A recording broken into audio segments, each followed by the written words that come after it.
Before we get into the sermon proper, I'm going to do a song here. As I think it's time for get a little live music into the service here. This is a tribute song I wrote a couple of months ago for a great lady from Austin who truly did sing the song of freedom with great wit and style for many, many years. The late, great Molly Ivins, who passed away at the end of January. Amen. This song is called "What Would Molly Do?" And there's actually a sing-along part, which you'll kind of get when we get to the chorus. You're invited to sing along whenever you hear the line, "What would Molly do?"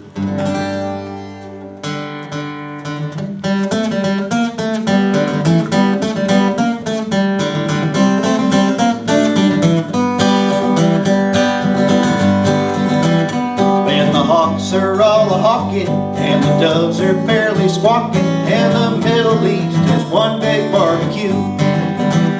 When our troops are getting shipped off, taxpayers getting ripped off, I ask myself, what would Molly do? When our dear old Constitution is due for execution, and they're packing all the courts with kangaroos. When I'm sick and tired of fighting the armies of the right wing, I ask myself, what would Molly do? What would Molly do? She'd be raising up a ruckus. What would Molly do? With the gangs that try to pluck us, what would Molly do? She'd kick a little tuckus when I get the red state blues. I ask myself, what would Molly do? Think y'all got the idea?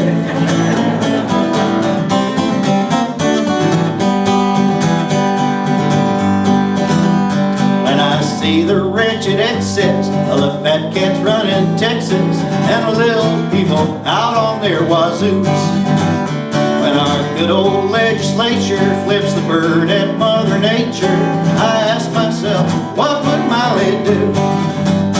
When the daily paper hits me with Paris, Brad, and Brittany, but don't see fit to print the real news.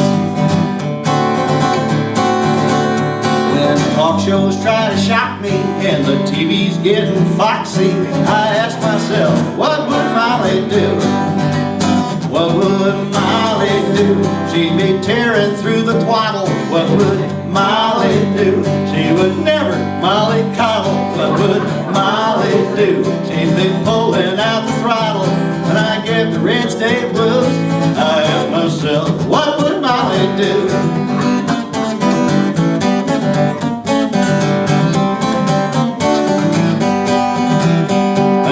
Hear those doom and gloomers, I need my sense of humor to keep a little daylight shining through. Then it's thanks to old Miss Molly I can laugh at human folly as I ask myself, what would Molly do?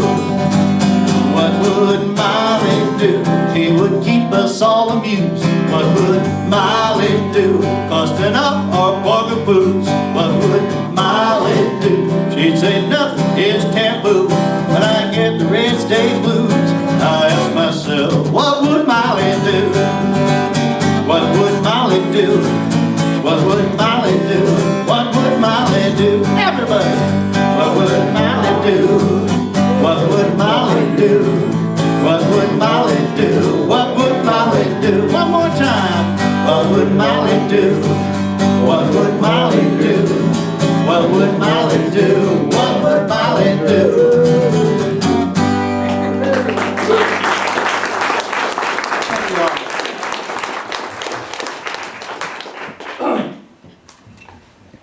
It's great to know there's a place I can sing that song in Lubbock.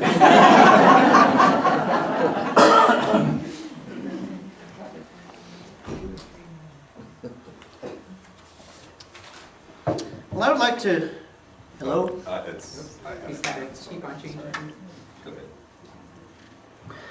Well, I would like to start out this talk by making a confession. I am a spiritual underachiever.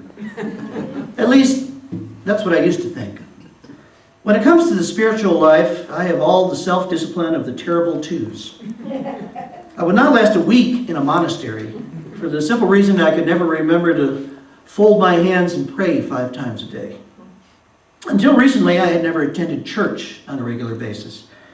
The closest I ever came was going to Quaker meeting, where I developed a bad habit of falling asleep.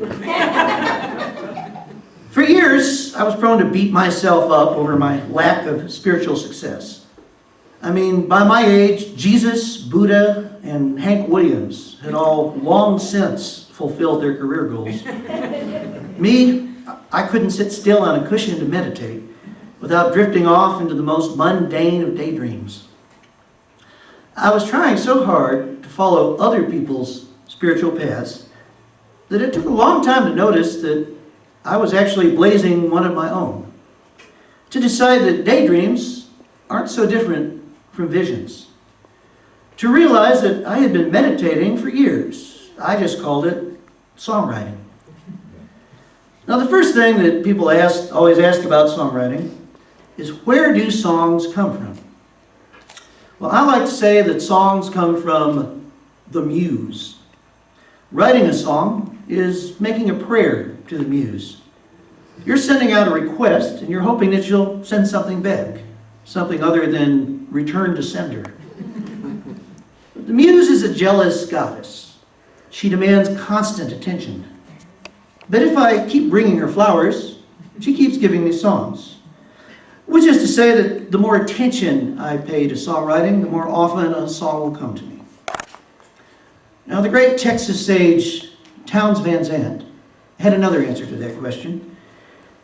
He liked to say that the songs were already out there, fully formed, floating in the ether. The trick was to be in the right place at the right time so that he could reach out and snag one as it floated by. Townes also said that living's mostly wasted time. He should have made an exception for songwriters. Because for a songwriter, there's truly no such thing as wasted time. The muse can strike when I'm standing in line at the supermarket, or out driving on the freeway, even when I'm working on something quote-unquote important. There's a part of my mind that's scanning the background chatter in my head. It listens in when I'm talking with friends. I have no shame about interrupting a conversation to say, can I use that line in a song? Now, one line at a time is all that the muse usually grants me. Once in a while I can pull an entire song out of thin air, but more often I start with a snatch of a melody here, a poetic phrase there. I collect those bits and pieces in a notebook and on a tape recorder. I try to keep those tools handy at all times, and I call that practice courting the muse.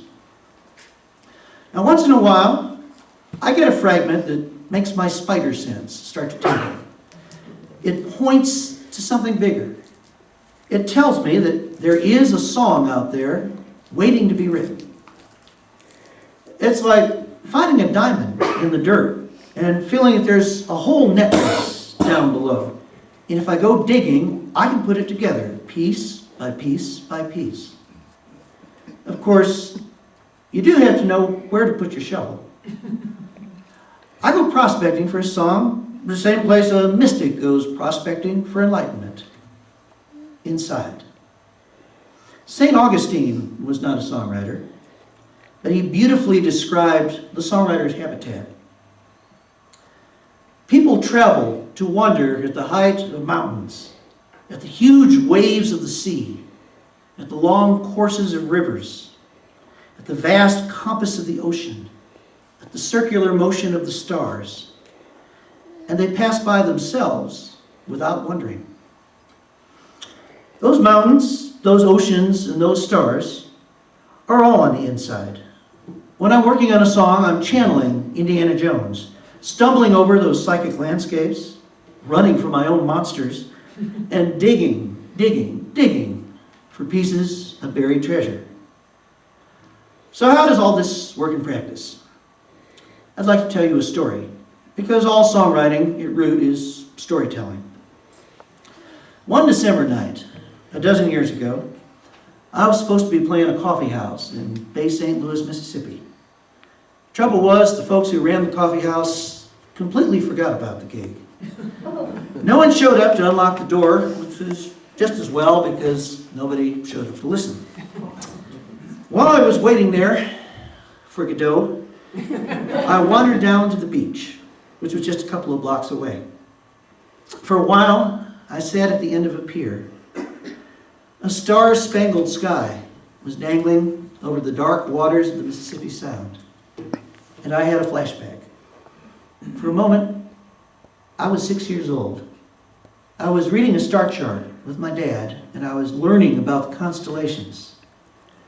Flashing forward to the present, I tried picking out those celestial figures in the Gulf Coast sky. And suddenly, a line and a melody came to me. They went like this. A single new star rearranges a whole constellation. Well, I felt like I had just sat on top of a supernova. The ratio of meanings to words was clearly greater than 1 to 1, although it wasn't clear just what all those meanings were. The only way to find out was to live with the song. I wrote 20 or so verses over about 4 years. And as I zeroed in on what the muse was trying to tell me, I distilled them down to 5.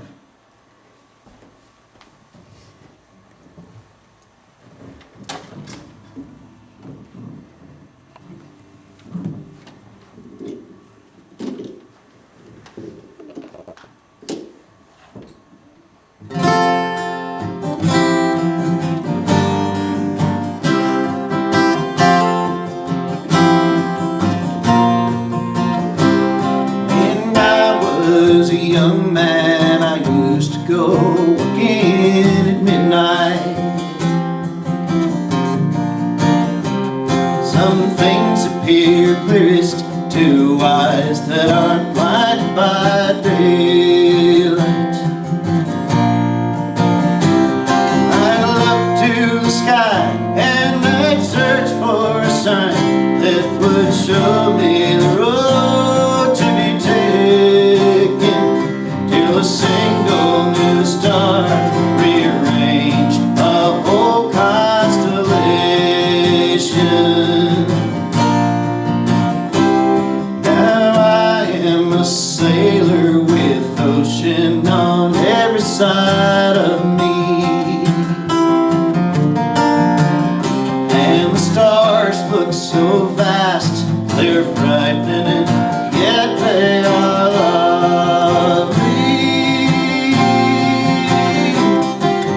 Times that I thought I would drown in this darkness, no map and no compass to guide me. But there's no night that's as dark as the one that's inside me. We search for a path makes the wilderness safer. We follow our maps, but our maps are just made out of paper. It's only our minds that keep drawing these lines, and it's only our hearts can erase them. When a single new star rearranges a whole constellation. Our watches be set by the sun, but our hearts run on moon time. We wait till some miracle comes, turning night into noontime. But the only true miracles I've ever seen are the sudden and silent occasions when a single new star rearranges a whole constellation. Now I'm not a young man, still that old midnight keeps calling.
Thank you all.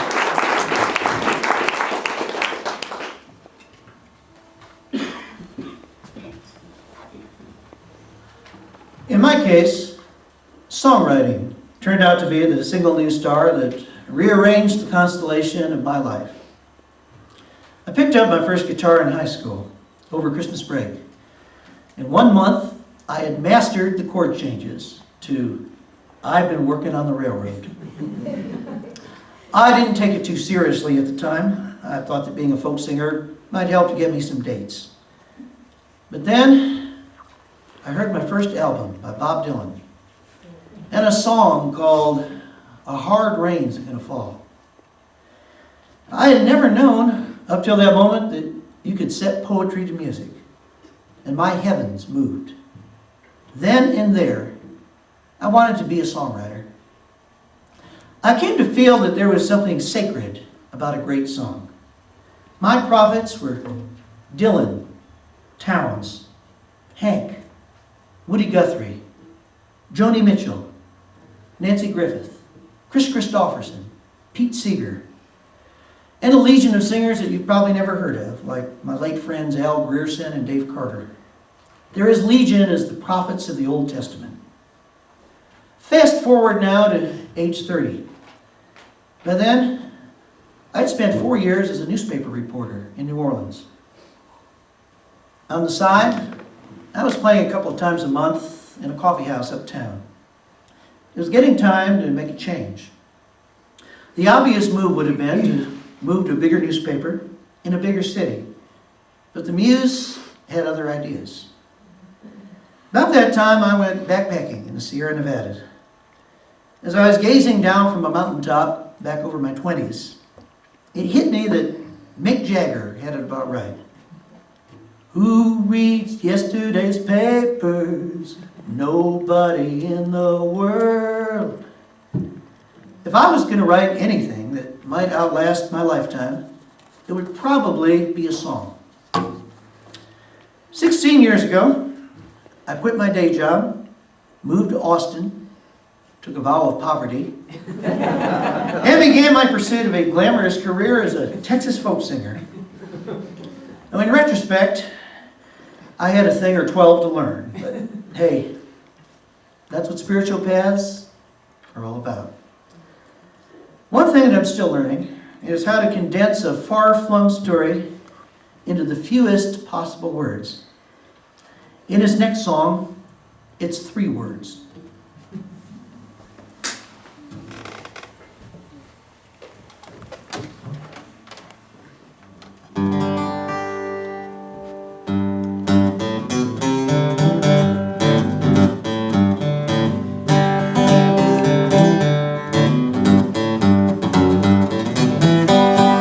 Still recall that whitewashed country chapel, and the girl in white standing by my side. When the preacher, he did stop, said, "Before we die this night, got something I must tell the groom and bride. True love, it isn't always free and easy. Sometimes you'll work it hard to keep it real. But with these 3 little words, your loving is assured. All you have to do is lie and cheat and steal." We got so still, you could have heard a sin drop. I thought I heard my mama start to choke. And the preacher spoke again, said, "Permit me to explain, before you go a-running for the road. You got to lie beside her for the rest of your days. You got to cheat the time that keeps us slipping away. You got to steal her heart just like an automobile. The secret of love is to lie, cheat, and steal. The secret of love is to lie, cheat, and steal."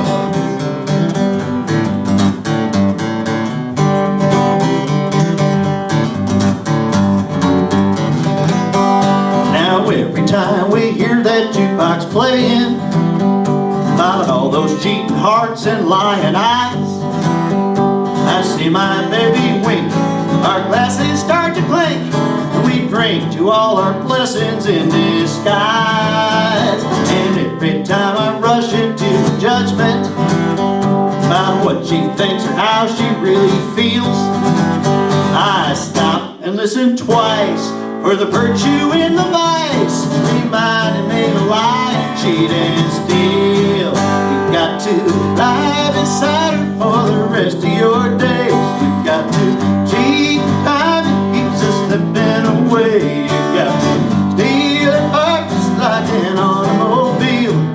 The secret of love is to lie, cheat, and steal. You got to lie beside her for the rest of your days. You've got to cheat time that keeps us slipping away. You've got to steal a heart just like an automobile. Those three little words may not be your ideal, but the secret of love is to lie, cheat, and steal.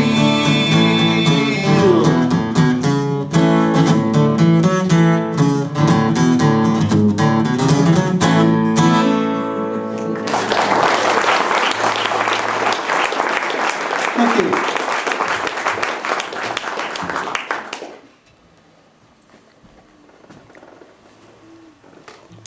Lie, cheat, and steal.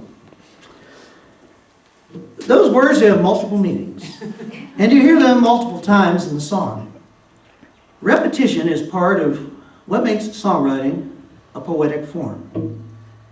Let me say a little more about poetic form.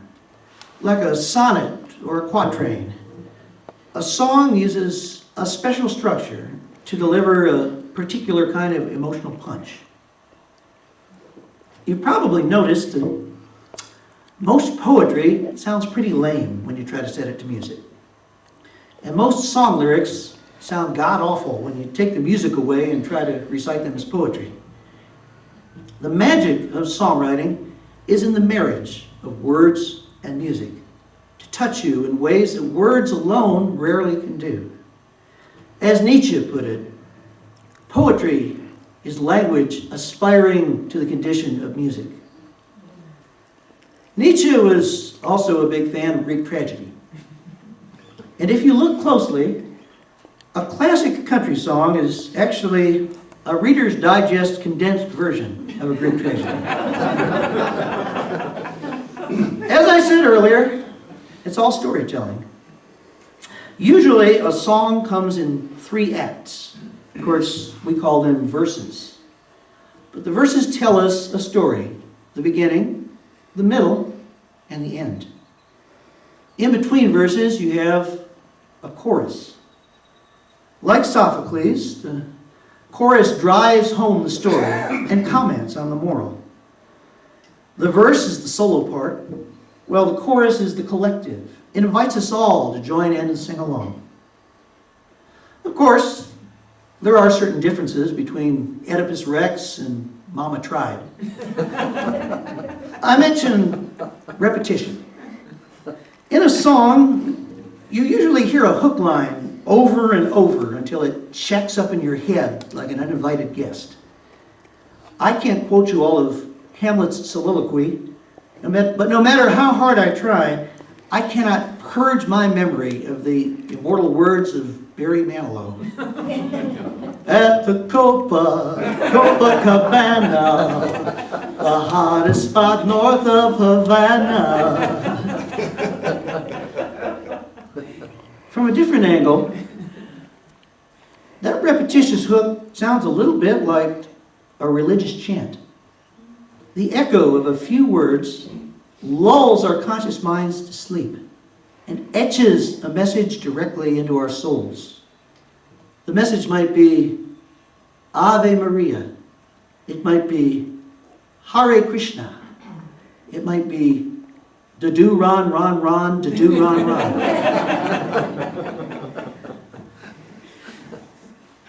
Now, maybe I'm reaching a bit too far. I mean, you turn on the radio, and most of what you hear is about drinking, shooting, cheating, or fornicating. Pretty much the same whether it's a country station or a rap station. Now, how can it be spiritual to be singing about drinking, shooting, cheating, or fornicating? My answer is this. When's the last time you read the Old Testament? I mean, the Holy Scripture is just chock full of verses that would make a punk rocker blush. Those ancient saints knew the secret of the sacred, that the power of the sacred draws partly from the power of the profane. Like a song by Johnny Cash or John Lennon, the Bible tells us stories of real human beings with real human weaknesses and the lessons they learn as they wrestle with their devils and their angels. As Teilhard de Chardin wrote, we are not human beings on a spiritual journey. We are spiritual beings on a human journey. Great songs help us to navigate our human journeys. They can point us to new stars sparkling through in the dark nights of our souls. But don't just take my word for songwriting as a spiritual practice. I've talked a lot about Townes Van Zandt, the outlaw patron saint of Texas songwriters. I'd like to close by letting Townes speak for himself.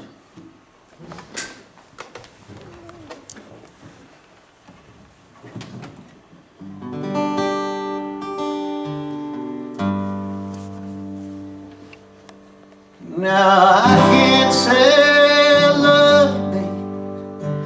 I can't say I need you, babe. But I'm gonna get you, babe, and I will not do you wrong. Living's mostly wasting time, and I've wasted enough of mine. But it never feels too good, so let's not take too long. For you're soft as glass, and I'm a gentle man. And we got the sky to talk about and the earth to lie upon. Days up and down they come like rain on a concrete drum. Forget most, remember some, don't turn none away. Everything is not enough, nothing is too much to bear. Where you've been is good and gone, what you keep is the getting there. For to live is to fly, both low and high, to shake the dust off of your wings and the sleep out of your eyes.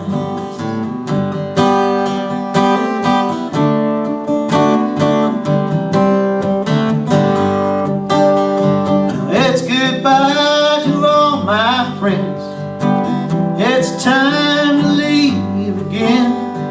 Think of all the poetry and the picking down the line.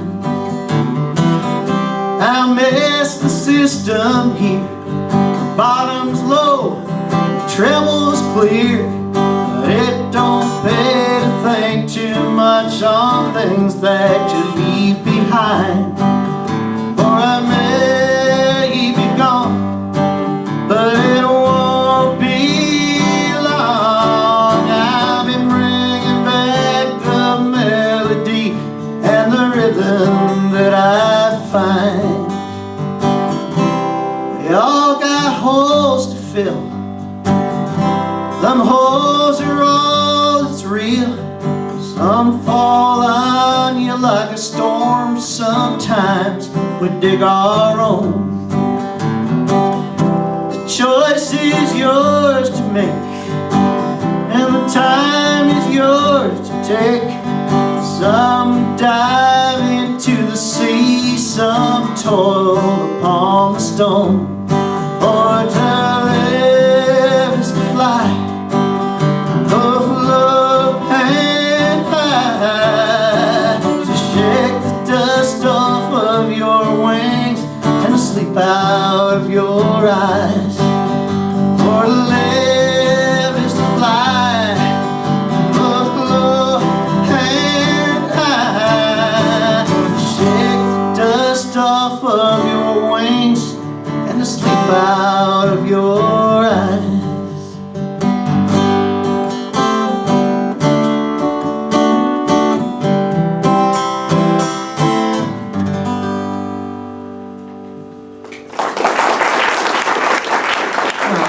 very much. God bless and bless you.